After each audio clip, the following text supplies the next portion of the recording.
Hello, welcome to 5th generation hobby shop and welcome to another video, another testing. Magre-review tayo ng unit. This is the Double Bell M1911 Airsoft Gas Blowback Pistol. Unit po ni Sir Sep Ibrahim ng Masbate. Sir, welcome to 5th generation hobby shop. So this is your unit po, the Double Bell M1911 Gas Blowback Airsoft Pistol. Comes with 0.23 grams 4,000 shots airsoft BBs, and also comes with the green gas pop dyno standard power.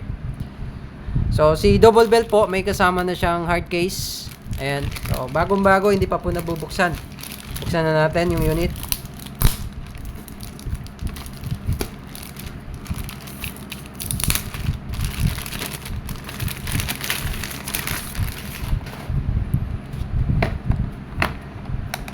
Okay, so ito po yung unit. May kasama na po siyang extra loading nozzle. May kasama din po siyang cleaning rod. Ayan. Pwede siyang dual purpose. Pwedeng panlinis. Pwede rin siya panundot ng bara.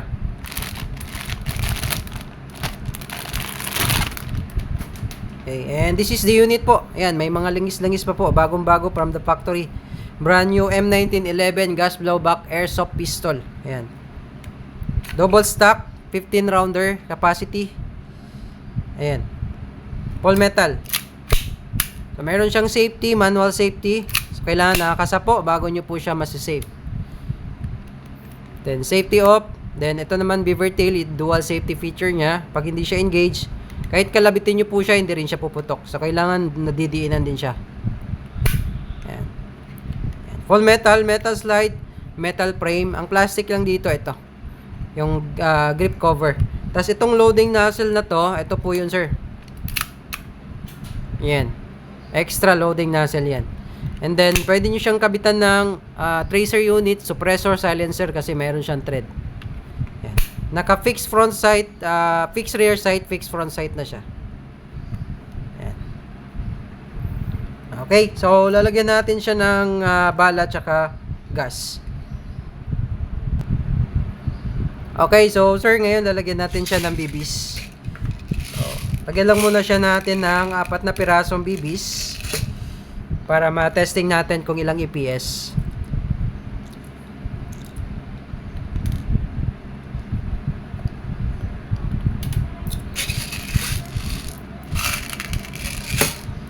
Make sure lang din, sir, sa paglalagay ng BBs, kailangan alternating yung bala, yung BBs, kailangan walang space yan. Yan, double stack kasi yan. Yan. Tapos sa paglalagay naman ng gas, kailangan inverted position po. Kailangan nasa ilalim po yung magazine. Then press nyo lang 3 to 5 seconds. Yan, okay na po yun. Okay? So, iti-testing natin siya, sir, sa chronograph kung ilang EPS.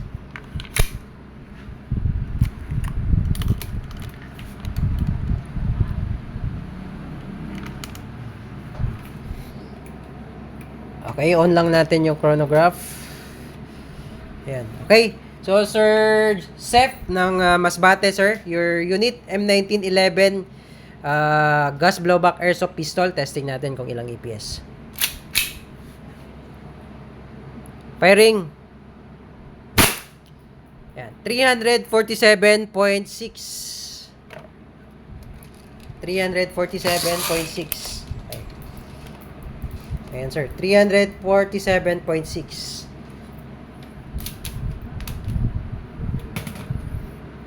Okay, isa pa. 343.0. Ayan. Susum na lang natin para hindi na tayo buhat ng buhat. 343.0. Okay. 334.2 and 330.6. So, yun po yung kanyang EPS. 4 na po yung laman. And then, yan. Nag-open slide na po siya. Ayan, open slide. Okay. So, once na mag-open slide na po siya, ibig sabihin, wala na po siyang bala. Release nyo lang yung magazine. Tapos, alalay lang po sa slide para hindi mapudpud yung notch. Ganyan lang po. Tapos, release. Hammer down. So, testing pa tayo. Lagay pa tayo ng bala. Okay. Shoot pa tayo, sir. Accuracy test naman po ang gagawin natin ngayon. Kanina, ang ginawa natin is chronograph testing. Ngayon, accuracy testing. Lagyan lang natin siya ng 2, 4, 6, 8, 9 shots. Okay, 9 rounder, 9 shots.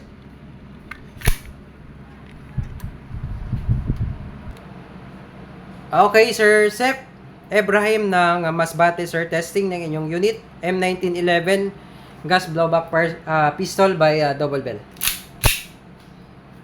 Okay. Firing.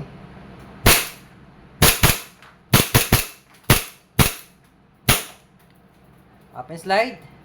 Release the magazine. Halalay lang sa slide.